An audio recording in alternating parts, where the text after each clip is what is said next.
morning, children. Okay, children, today I am going to take social for 8th class, lesson 11. That is national movement, the early phase, 1885 to 1918. Okay, open your textbook, page number 119.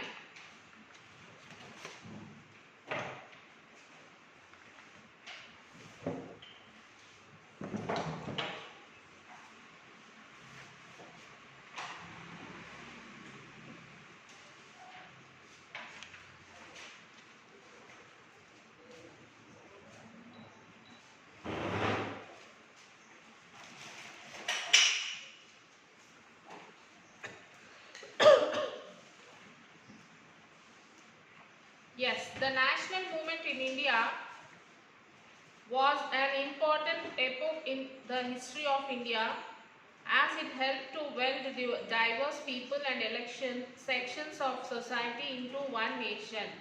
So all the sections came together not only to fight against the British rule but also to build a new India.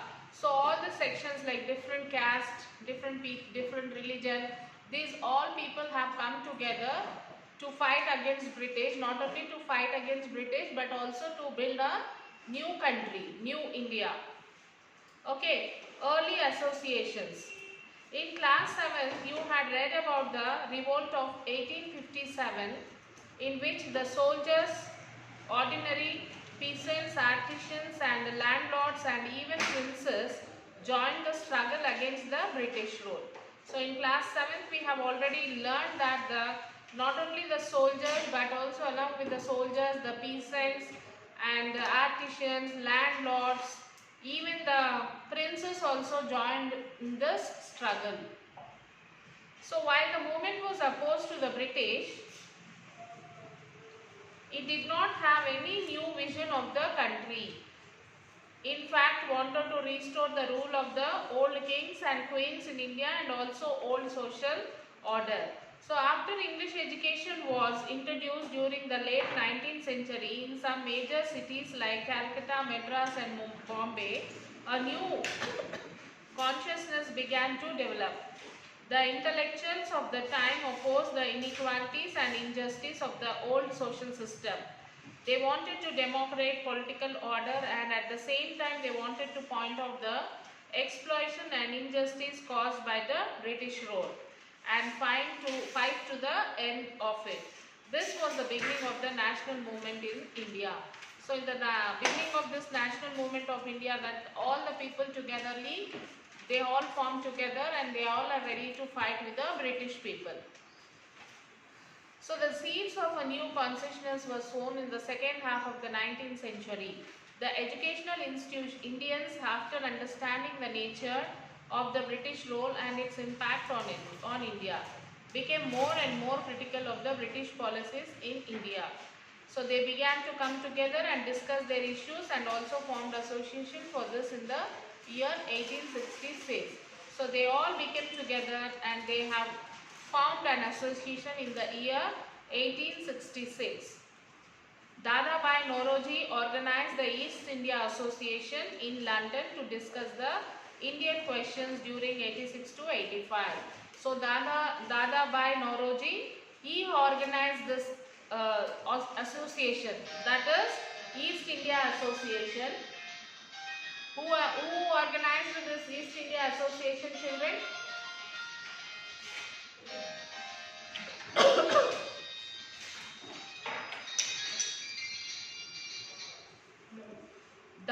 Dadabhai Naoroji organized this association in the year 1866 to 85.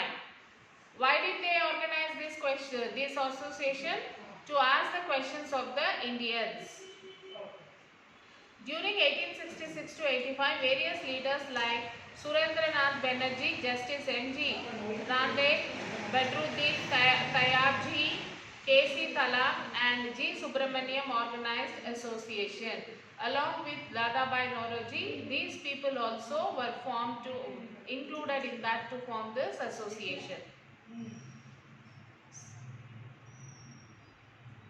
In Calcutta, Pune, Mumbai and Madras to discuss the problems faced by Indians in those provinces. So whatever the problems the Indians have, they wanted to discuss with the Indians and they wanted to solve the problems. These associations asked nationalist zeal and tried to unite the intellectuals. Though many of these associations functioned in specific parts of the country, their goals were stated as the goals of all the people of India. So not of those any one region, community or class. They worked with the idea that the people should be sovereign, a modern consciousness and a key feature of the nationalism. In other words, they believed that the Indian people should be empowered to take decisions regarding their affairs. Many of these intellectuals also led campaign against some British policies like taxes on textiles, racial discrimination against Indians, repressive laws against Indian newspapers, etc. They realized the importance of discussing the policies of the government.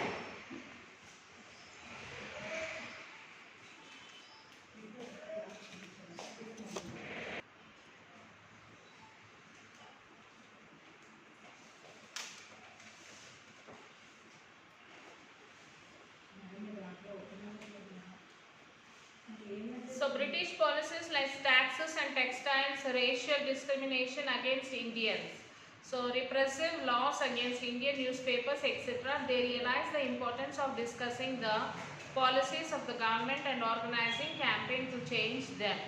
The Indian National Congress, the modern phase 1885 to 1905. All these provincial nationalistic intellectuals came together in the first session of the Indian National Congress, that is INC, at Bombay in December 1885. The session was presided over by W.C. Banerjee and attended by 72 delegates from different parts of India. So this session was organized in the year 1885 in December, and many people have been participated in this from different parts of India. The early leaders like Dadabhai Naoroji, Feroz Shah Mehta, Badruddin Tayarji, V.C. Banerjee, Surendranath Banerjee, Ramesh Chandra Dutt, G. Subramaniam Iyer, among others were largely from Bombay, Mumbai, Madras, Chennai and Calcutta. That is Kolkata now it's called as. And O.A. Hume is a retired British officer, also played an important role in establishing the Congress. The leaders of the Congress realized that the foremost task before them was to build a nationalist consciousness among the diverse people of India and unite them. At the same time, they realized that this unity could be built only by accommodating the special requirements of different regions and religions communities of India. They therefore decided to hold the Congress sessions in different parts of the country every year and not to pass any resolution which was objected to by any one religious group. The second major objective of the early Congress was to create a common political platform or program around which political workers in different parts of the country could gather, conduct their political activities, educating and mobilizing people on all India basis. So this was to be accomplished by taking up those grievances and fighting for those rights which Indians had in common in relation to the rulers. They studied the grievances of the people and wrote appeals to the government and also used them to educate the people about their political rights. The third major objective was to promote democratic ideas and functioning in India. Then the Indian National Congress functioned democratically, discussing all the issues and trying to create consensus and sometimes using voting also. So at this stage the INC decided not to take up issues relating to social reform as it would divide the Indian people. Reform was to be carried out through different forums. So in 1886, 436 delegates were elected to the Congress by different local organizations. and groups indicating its popularity in 1 year. Hereafter, the National Congress met every year in December in different parts of our country. So the number of delegates soon increased to thousands. So before it was in hundreds, and then afterwards it became to thousands. Its delegates were mostly lawyers, journalists, traders, industrialists, teachers and landlords. Most of the delegates, they belong to these professions like teachers, lawyers, journalists, traders, industrialists. There were very few women who participated in the Congress, like Kadambari Ganguly, who was the first woman graduate from Calcutta. So very less women were participated in them. Among them, like the Kadambari Ganguly, she was the first woman graduate from Calcutta. Mostly men from higher social background attended these sessions, and the mostly men are from the higher social background who attended in this program.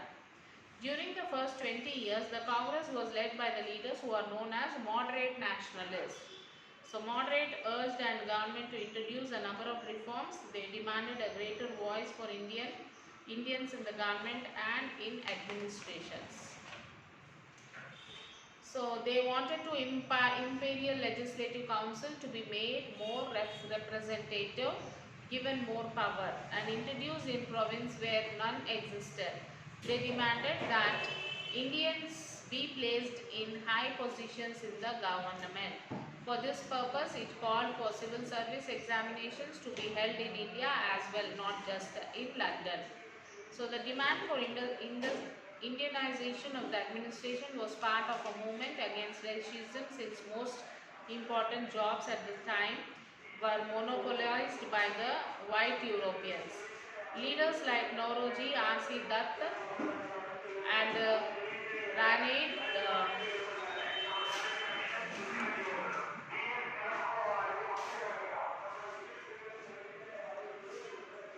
studied the economic impact of the British rule and concluded that the British were draining India of her wealth through taxes and other means and leaving her poorer and poorer. They drew attention to the problem of the poverty and famine and blamed it on the British policies of excessive land revenue, export of grains. The Congress passed many resolutions on the salt tax, treatment of Indian labourers abroad, and the sufferings of the forest dwellers caused by an interfering forest administration. The earlier readers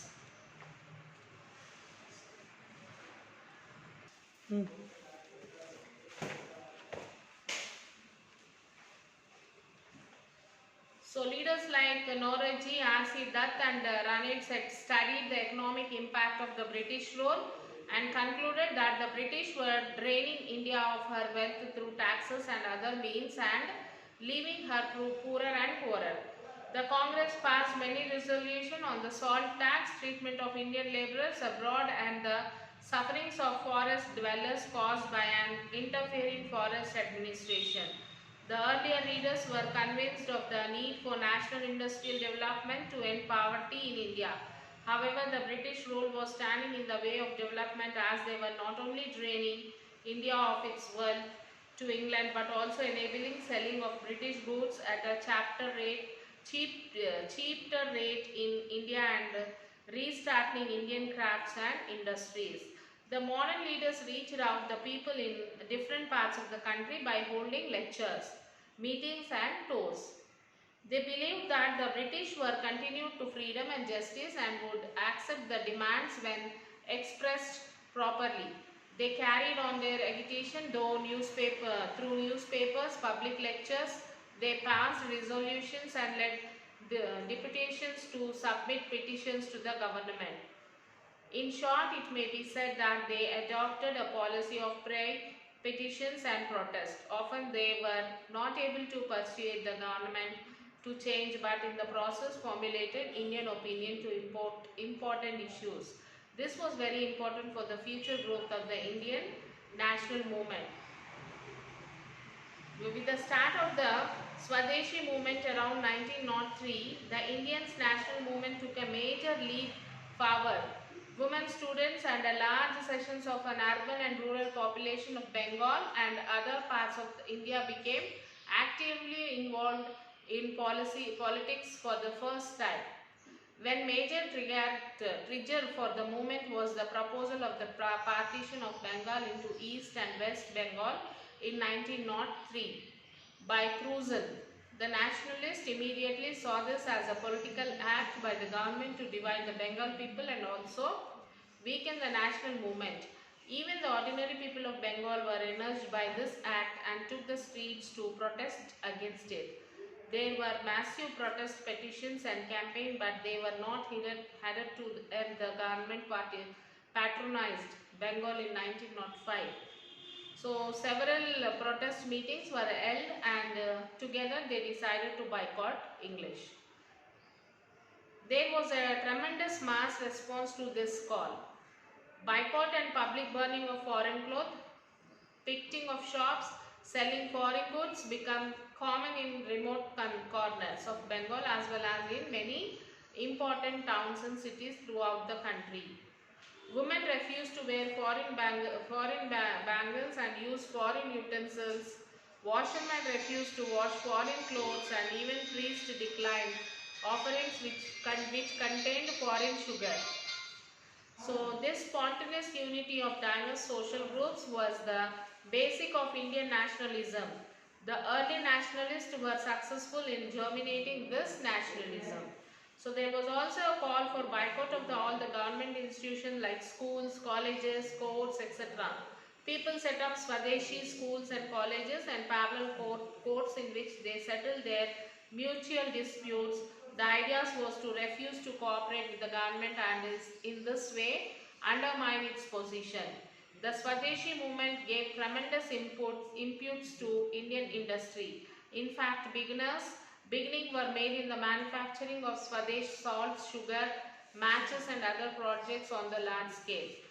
The movement gave a stimulus to the P.C. Ray's Bengal Chemical Works and encouraged Jamshedji Tata of Bombay to open his famous steel plant in Bihar.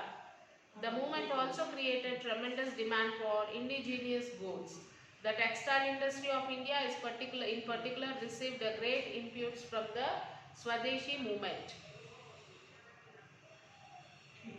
In the next Congress session 1905, the extremist nationalists led by Tilak, Bipin Chandrapal and Lala Lajpat Rai were in favor of मेरे daddy को बोल तू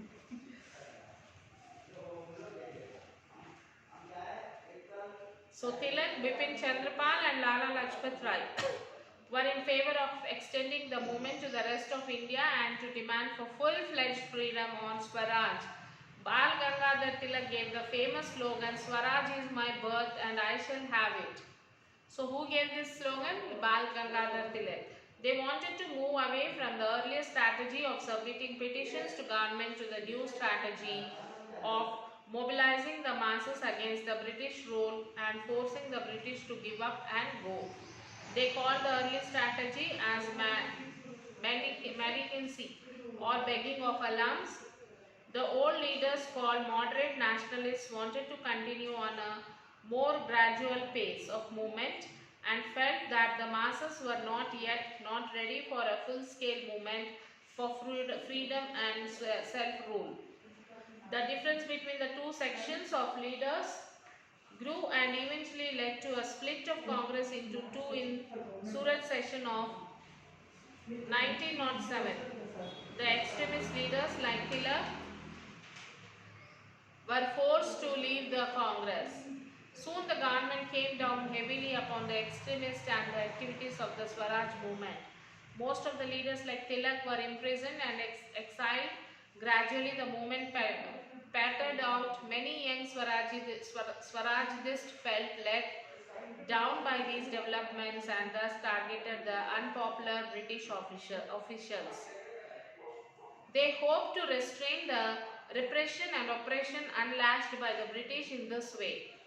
Even though they did not succeed and were caught and hanged or imprisoned, They kept alive the spirit of nationalism and the idea of making supreme sacrifice for it. The national movement revived again in 1915 when Tilak came back from his exile and joined hands with Annie Besant to launch a movement for home rule.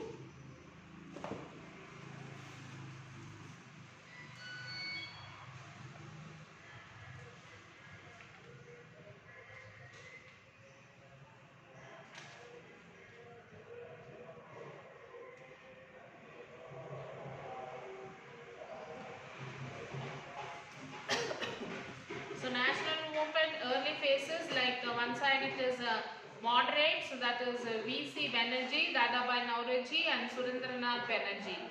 Their policy petitions are and protest. And next is extremist, that is Lala Lajpat Rai, Bal Gangadhar Tilak, Bipin Chandra Pal, and their policy was violence. Okay, the early phase of the national movement consists of two stages. What is that two stages? That is, one is moderate and the another one is extremist. Even though Sipai Mithuni suppressed by British, the seeds of nationalism sown in the minds of the Indians. So Sipai Mutni termed as the first war of independence. So national consciousness developed with the growth of English education, formation of associations to unite intellectuals and develop nationalistic zeal. Educated Indians felt the need of reduction in taxes. The result was formation of Indian National Congress in 1885. The period between 1885 to 1905 known as the moderate period.